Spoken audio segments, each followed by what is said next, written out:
Assalamualaikum warahmatullahi wabarakatuh. Waalaikumsalam warahmatullahi wabarakatuh. Kayak apa kabar ini? Baik. Oke, sebelum kita masuk ke pelajaran, alangkah baiknya kita dulu membaca doa agar kiranya apa yang hari ini Bapak sampaikan, apa yang hari ini kalian mendengarkan bermanfaat untuk kalian pribadi khususnya dan untuk Bapak nantinya. Ada yang mau memimpin Pak?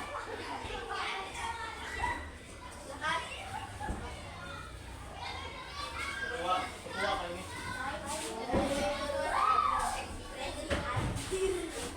Ya, mulai dah.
Habis ini kita akan menyanyikan lagu nasional.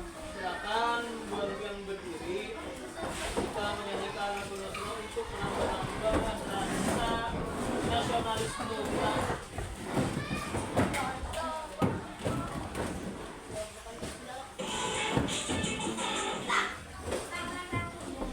Oke, dinyanyi berenanglah. 1, 2, 3.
istirahat.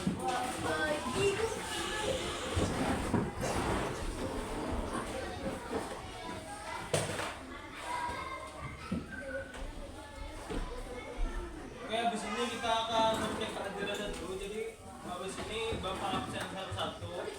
Ketika nama baru yang dipanggil, sebut hadir, kemudian sebutkan makanan yang kalian suka. Contoh misalnya Aditya hadir, ayam goreng. Nah, paham nggak? Ya, langsung Aditya Harlan. Hadir, menentukan ayam panggang. Ahmad Habibi Rois. Aisyah Muratayun. Lahirlah Salsabila. Muhammad Rifki. Banyak yang hadir. Maulidia Omaria. Hadir yang sebelah. Ahmad Muhajir. Hadir. Muhammad Fadlan. Hadir. Ayam goreng. Ayam goreng. Muhammad Farid Al-Mariski. Hadir. Ayam bakar. Muhammad Ridho Fikriyadi. Hadir. Ayam kaki. Muhammad Rizky Alfian. Hadir. Ayam bakar. Muhammad Taufik. Ada. Naimah Gila. Hadir nasi goreng. Najwa. Hadir mie ayam. Najwa Zahra. Hadir kenapa lu? Naufal Ardiasta. Hadir. Naufal Ardiasta apa? Makanannya ayam panggang. Panggang. Komo. Norsifa Zahra. Hadir yang sebelah. Pacarku. Nora Gila dan Lis Alfa. Hadir sebelah. Morika. Bakso. Prawira Sampana. Putri Naila. Reskanta. Reza Tom. Zainun. Bakso juga. Oke. Tadi contoh ini deh.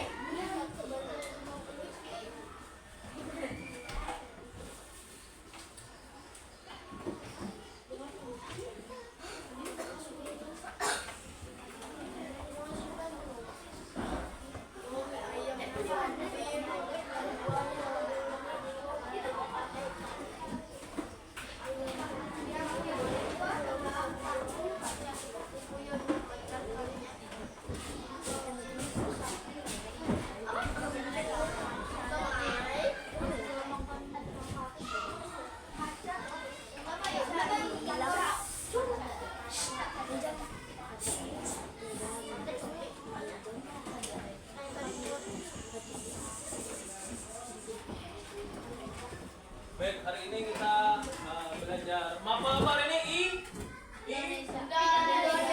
Bahasa Indonesia.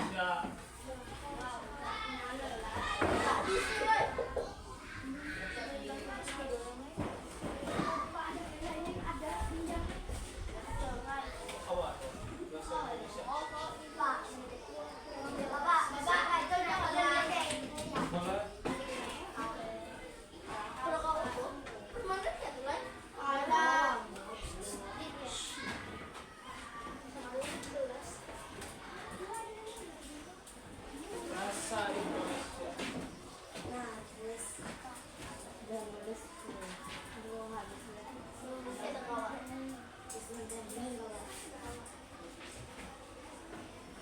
Di sini ada apa lah? Kenapa kita perlu belajar bahasa Indonesia? Padahal kita itu orang Indonesia. Kenapa harus belajar bahasa Indonesia lagi?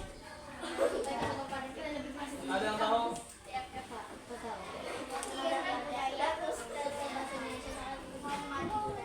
Kalau kita belajar bahasa Inggris masih normal karena kita ada bisa bahasa Inggris. Kalau kita belajar bahasa Jepang masih normal karena kita bisa. Jadi kenapa kita harus belajar bahasa Indonesia yang mana bahasa ini adalah bahasa sehari-hari kita? Kenapa perlu kita pelajari? Tahu sebenarnya sudah bisa. Sudah bisa tahu yang di dalam. kenapa jadi kita harus kembali belajar bahasa Indonesia? Karena kita pakai sehari-hari itulah, disitulah pentingnya agar kita bagaimana cara menggunakan bahasa Indonesia dengan baik dan benar.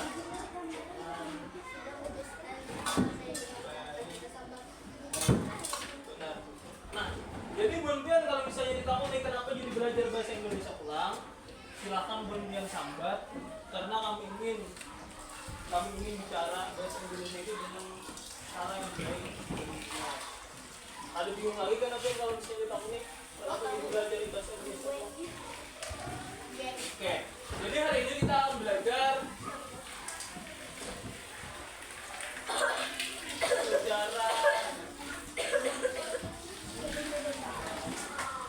asal mula munculnya uang. Asal mula, mohon maaf lah tulisan bapak memang tadi baik. Iya sama aja. Munculnya uang.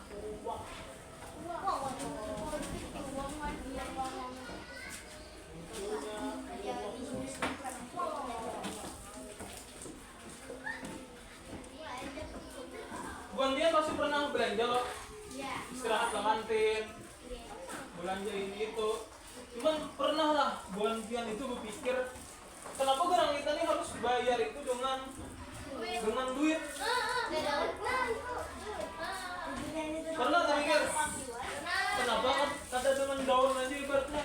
Kenapa ada dengan kertas saja? Kenapa harus dengan duit gitu nah?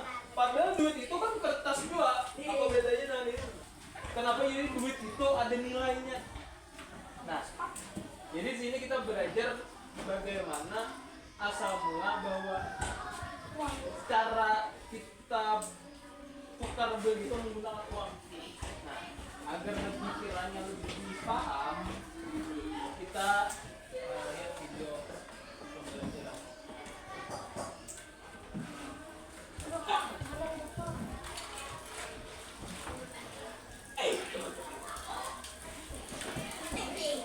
Pernahkah kalian berpikir bagaimana kita bisa sampai ke titik ini? Di mana kita bisa membeli kopi hanya dengan tap di ponsel? Untuk memahami itu, kita harus mundur ribuan tahun ke masa lalu. Hari ini, kita akan menjelajahi sejarah uang dari sistem barter hingga uang digital. Yuk, kita mulai. Jauh sebelum ada uang, orang-orang menjalankan kehidupan dengan sistem barter. Di masa itu, jika kamu seorang petani gandum dan butuh seekor kambing, kamu harus mencari seseorang yang punya kambing dan mau menukarnya dengan gandum.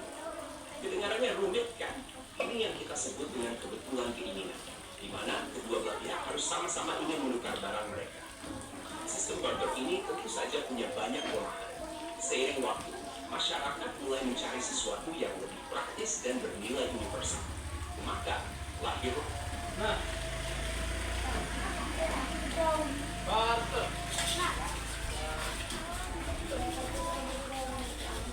Sama dengan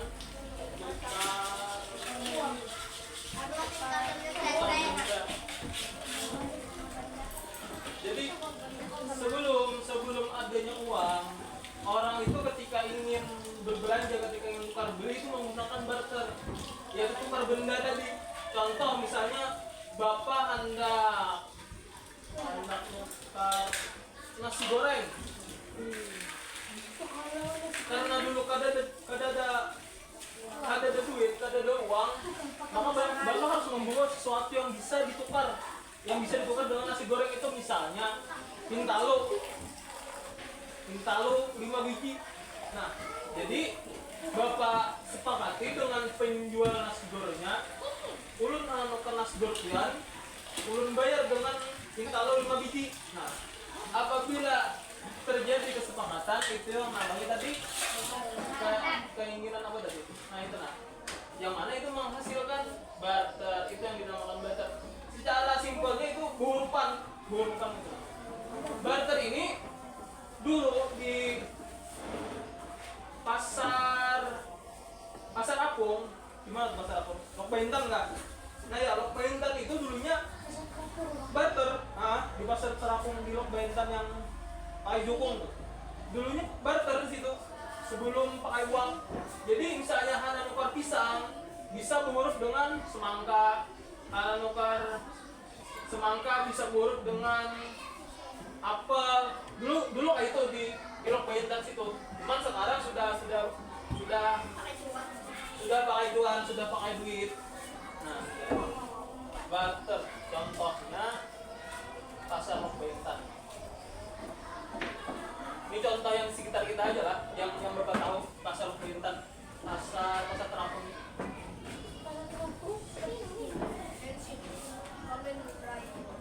Bentuk awal uang, benda-benda berharga seperti kerang, batu, atau logam mulia mulai digunakan sebagai alat tukar.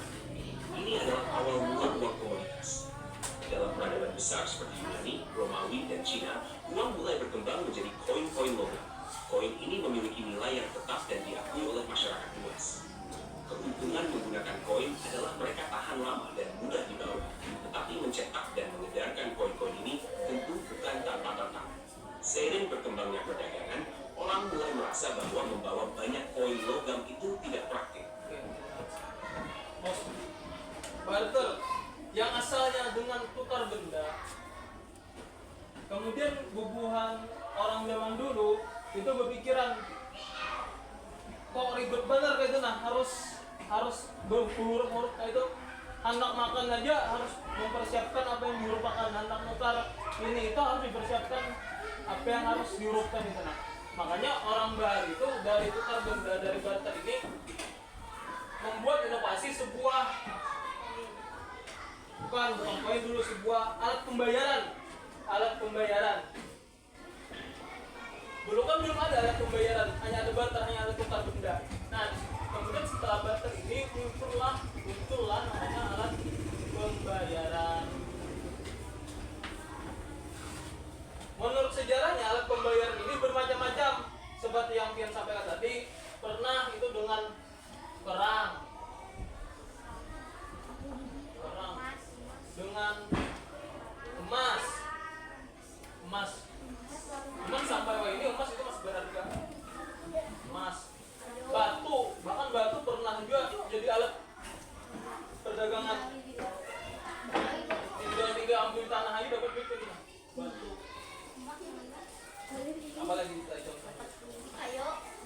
Ayo lah. Mungkin ayo sedikit ya.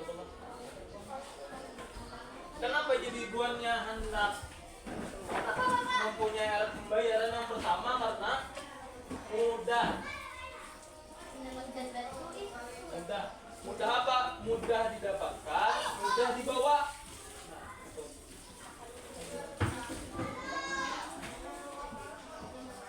Nah, setelah itu mulailah berkembang. Emas ini jadi koin. Jadi koin seperti itu.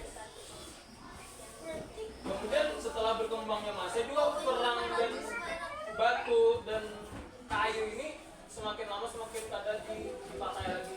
Yang sampai sekarang dipakai itu hanya salah satunya adalah emas. Enak, di sini muncul koin. Nanti ada koin biasa, ada koin emas. Oke, kita lanjut videonya. Terutama dalam transaksi besar. Di Cina pada abad ke-7 untuk pertama kalinya kertas uang diperkenalkan. Kertas uang ini dijamin oleh pemerintah dan dianggap lebih praktis untuk digunakan dalam perdagangan. Seiring waktu, kertas uang menyebar ke seluruh dunia dan menjadi alat tukar utama. Namun, inovasi tidak berhenti di situ. Di abad ke-20, teknologi membawa kita ke era baru. Tadi munculnya uang kertas, alat pembayaran. Teknologi bahkan setuju. Pension.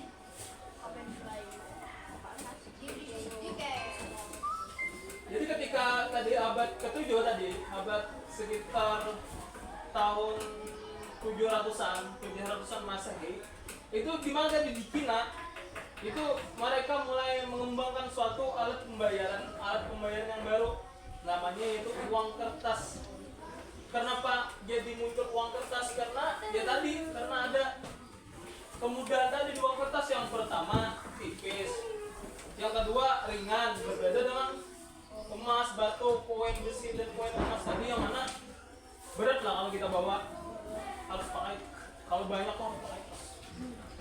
Makanya di situ orang-orang Cina abad ke-7 tahun 700-an Masehi itu mengolah yang namanya uang kertas. Nah, kemudian karena viralnya uang kertas ini, karena mudahnya uang kertas ini, itu tersebar ke seluruh dunia sampai kita sekarang saat ini. Nah, sampai kita sekarang belanja kantin dengan duit, belanja ke Ramayana dengan duit, ya karena sejarahnya ini tadi. Oke, kemudian ada lagi lanjutannya abad ke-20. Kartu kredit diperkenalkan, memungkinkan kita untuk bertransaksi tanpa uang fisik. Dengan munculnya internet, uang kembali berevolusi. Pada awal 2000-an, konsep mata uang digital mulai diperkenalkan, yang puncaknya adalah kelahiran Bitcoin pada tahun 2009. Bitcoin dan mata uang kripto lainnya menawarkan cara baru untuk bertransaksi, lebih cepat, lebih aman, dan tanpa perlu perantara seperti bank. Hari ini, mata uang digital tidak hanya menjadi alternatif, tetapi juga menjadi bagian penting dari ekonomi global. Meskipun masih banyak tantangan, tak bisa dipungkiri bahwa kita telah memasuki era baru dalam sejarah uang. Dari barter sederhana hingga mata uang digital yang kompleks, sejarah uang adalah cermin dari perkembangan peradaban manusia. Setiap inovasi membawa kita lebih dekat ke cara bertransaksi yang lebih efisien dan nyaman. Siapa tahu apa yang akan datang di masa depan. Terima kasih sudah menonton. Jangan lupa untuk like, comment, dan subscribe agar kalian tidak ketinggalan video berikutnya. Oke, dari uang kertas tadi, mulai abad ke-7 sampai abad 20, itu uang kertas ini lagi viral, lagi banyak yang digunakan sama rupiah.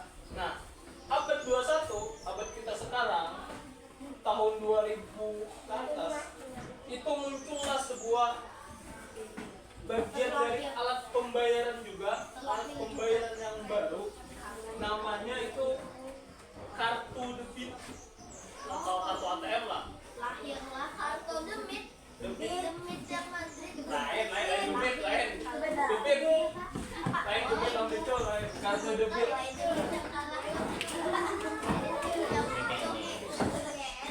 Kartu debit. Kemudian setelah kartu debit ini muncullah sebuah alat pembayaran lagi yang lumayan luar biasa lah. Namanya itu kripto. Ada yang pernah dengar kripto lah? Tidak. Kripto ini wujudnya itu ada, cuman nilainya ada. Itu yang maulah kripto ini ajaib.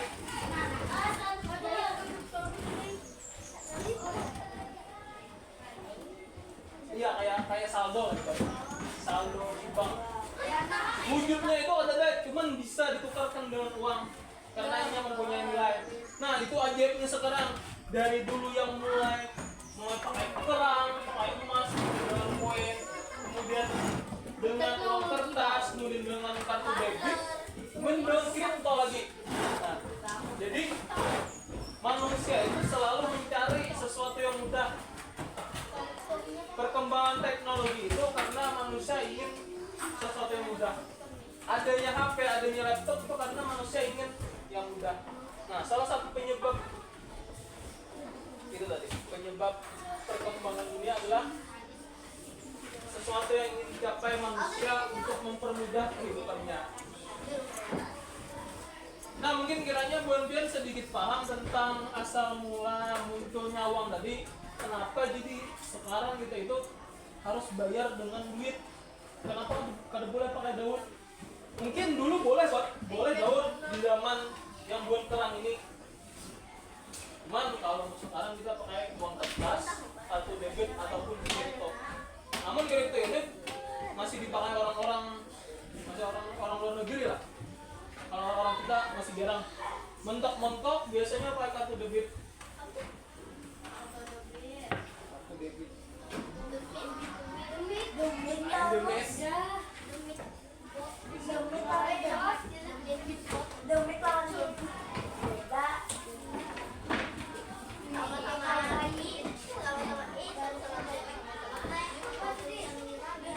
Nah, kiranya ada yang dipertanyakan kan perihal sejarah ini nah. Bebas saja anak bertanya apa gitu. Apa yang ingin buat tahu-tahu. Yang penting berhubungan dengan pembelajaran. Kira ada apa?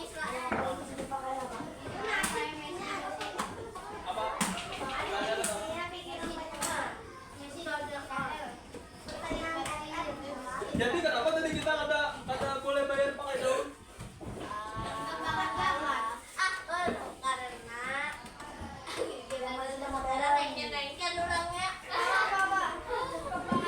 Karena perkembangan zaman. Ya, apa aja bapak tadi mungkin dulu boleh pakai daun. Namun karena perkembangan zaman, alat pembayaran yang sepakat itu adalah duit ataupun tuan.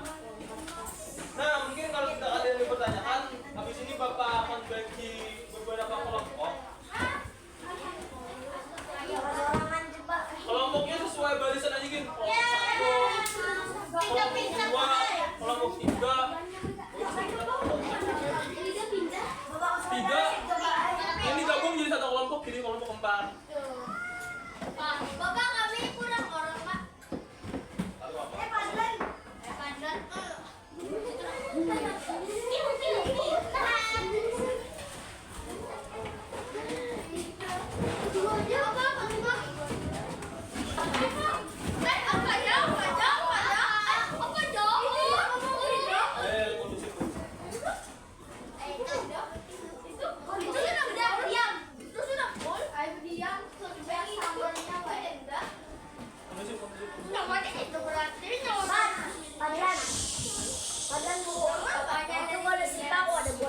Sudah diam. Nyamannya Itu ada lembar kerja kelompok mau bagikan, silakan kerjakan dalam kelompoknya. Tulis namanya dulu, silakan kerjakan. Kemudian setelah selesai, presentasikan ke depan semua kelompok. Cuman yang bicara satu, cuman yang maju ke depan itu semua kelompok. Oh, tambahin satu.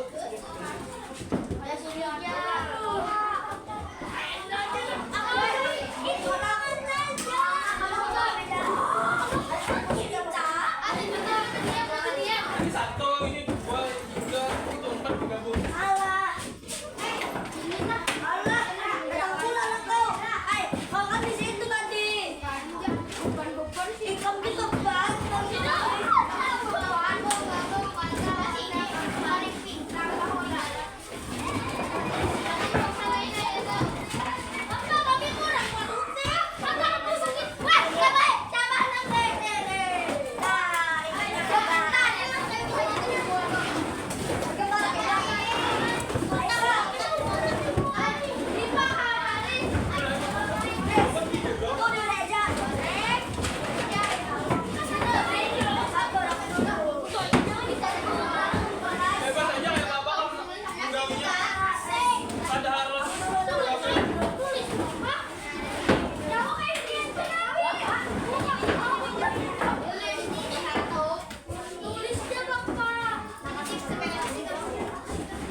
bermanfaat untuk yang berataan, bermanfaat untuk Bapak juga.